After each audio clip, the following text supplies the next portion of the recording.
ओम गण गणपते नमः। आज अपने सुनेंगे वाल्मीकि रामायण अयोध्या कांड का आगे का सरक। भगवान श्री राम का आशीर्वाद पाने के लिए इस सरक को पूरे प्रेम भाव से एकाग्रचित्त होकर सुने। बोलो गणेश भगवान की जय हो। बोलो सियावर रामचंद्र भगवान की जय हो। हनुमान जी बाबा की जय हो। श्री राम दरबार की जय हो। जब सुमंतर श्री राम के पास पहुँचे तो वहाँ जाकर उन्हें प्रेम पूर्वक प्रणाम किया और फिर कहा कि तुम्हारे पिता राजा दशरथ तुमसे अभी और इसी वक्त मिलना चाहते हैं। सुमंतर की बात सुनकर श्री राम ने सीता जी का सम्मान करते हुए प्रसन्नता पूर्वक उनसे इस प्रकार कहा कि हे देवी, जान पड़ता है कि मेरे पिताजी और माता कैकेयी दोनों मिलकर मेरे ही विषय में कुछ विचार कर रहे हैं। निश्चय ही मेरे अभिषेक के संबंध में कोई जरूरी बात होगी। माता कैकेयी मेरे बारे में जरूर कोई अच्छी बात करने के लिए मेरे पिताजी को प्रेरित कर रही हैं। मेरी माता कैकेयी मेरे राज्याभिषेक के समाचार से बहुत ही प्रसन्न हुई हैं। वे महाराज का हित चाहने वाली और उनकी अनुगामिनी है। साथ ही वे मेरा भला ही भला चाहती हैं। अतः वे महाराज को अभिषेक करने के लिए जल्दी करने को बोल रही होंगी, अन्यथा कोई और शुभ बात होगी। सौभाग्य की बात है कि मेरे पिताजी इस समय माता कैकेयी के साथ बैठे हैं और उन्होंने मेरे साथ कुछ अच्छा करने के लिए सुमंतर को यहाँ भेजा है। आज मेरे पिताजी मुझे युवराज के पद पर अभिषेक करेंगे और उन्होंने मुझे इस समय याद किया है, तो मैं उनसे मिलने जा रहा हूँ। तुम अपने परिजनों के साथ यहाँ सुखपूर्वक बैठो और बातचीत करो। श्री राम के द्वारा ऐसा कहने पर सीता देवी उनका मंगल चिंतन करती हुई उनके साथ साथ द्वार तक उन्हें छोड़ने के लिए गई। उस समय वे कहने लगी कि आर्यपुत्र, ब्राह्मणों के साथ रहकर आप युवराज पद पर अभिषेक करके महाराज दूसरे समय में राजसूय यज्ञ में सम्राट के पद पर आपका अभिषेक करने योग्य है।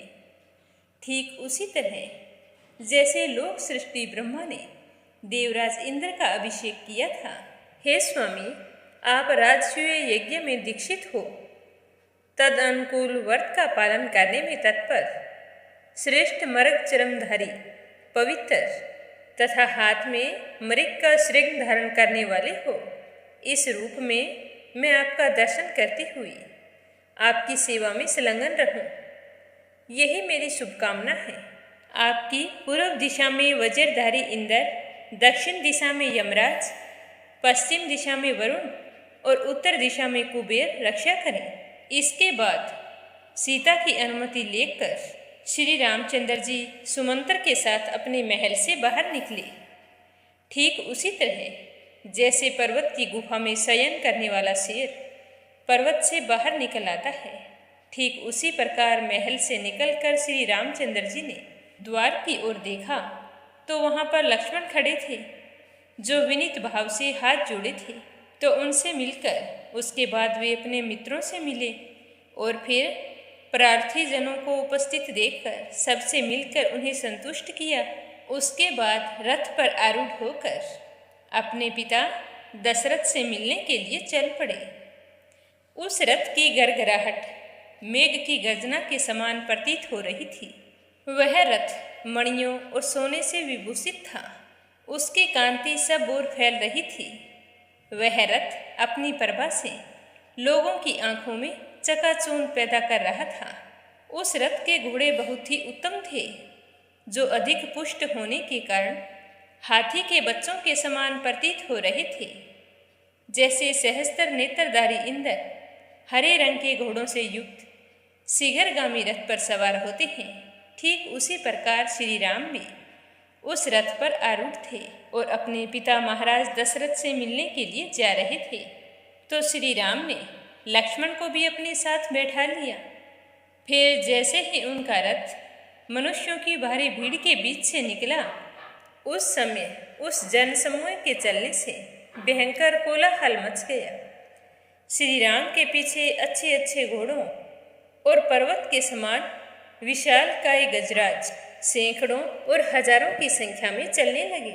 उनके आगे आगे कवच आदि से सजा हुआ तथा चंदन और एगरू से विभूषित खड़क और धनुष धारण किए हुए बहुत से सूरवीर आदि भी चल रहे थे।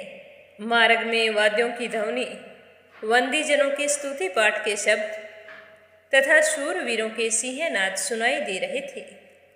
महलों की खिड़कियों में बैठी हुई वस्त्र आभूषणों से विभूषित वनिताएं श्री राम पर ढेरों सुंदर पुष्प बिखेर रही थी और श्री राम इसी अवस्था में आगे बढ़ते चले जा रहे थे।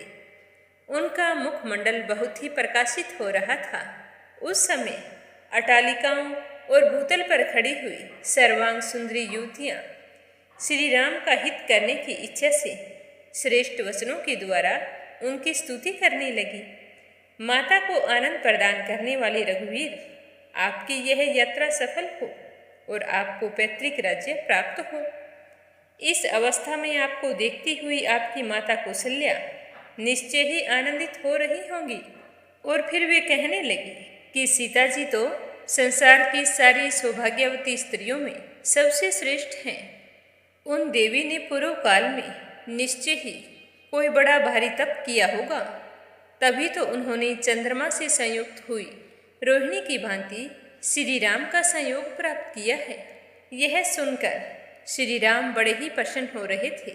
इस प्रकार राजमार्ग रथ पर बैठे हुए श्री रामचंद्र जी उन युवतियों के द्वारा कही गई ये प्यारी बातें बड़े ही प्रेम पूर्वक सुन रहे थे। उस समय अयोध्या में आए हुए दूर दूर के लोग अत्यंत हर्ष से भरकर श्री रामचंद्र जी के बारे में वार्तालाप करके तरह तरह की बातें कर रहे थे। अपने विषय में कही गई उन सभी बातों को श्री राम आराम से सुन रहे थे। वे कह रहे थे कि इस समय ये श्री रामचंद्र जी महाराज दशरथ की कृपा से बहुत बड़ी संपत्ति के अधिकारी बनने जा रहे हैं। अब हम लोगों की समस्त कामनाएं पूर्ण हो जाएंगी, क्योंकि आज से हमारे शासक श्री राम होंगे और हम पर कभी कोई विपदा नहीं आएगी। हम श्री राम की देख रेख में बड़े ही कुशल रहेंगे। यदि यह सारा राज्य चिरकाल के लिए इनके हाथों में आ जाए तो इससे जगत की सारी जनता को बहुत ही लाभ होगा। श्री राम के राजा होने पर कभी किसी का अप्रिय नहीं होगा और ना ही किसी को कोई दुख देखना पड़ेगा। हिनहिनाते हुए घोड़ों, चिंगाड़ते हुए हाथियों, जयकारा लगाकर आगे आगे चलने वाले वंदियों, स्तुति पाठ करने वाले सूतों और वंश की विरुदावली बखानने वाले मागधों तथा सर्वश्रेष्ठ गुण गायकों के तुमुल घोष के बीच उन वंदी आदि से पूजित एवं प्रशंसित होते हुए श्री रामचंद्र जी कुबेर के समान चल रहे थे। आगे क्या हुआ यह सुनेंगे कल के सरग में।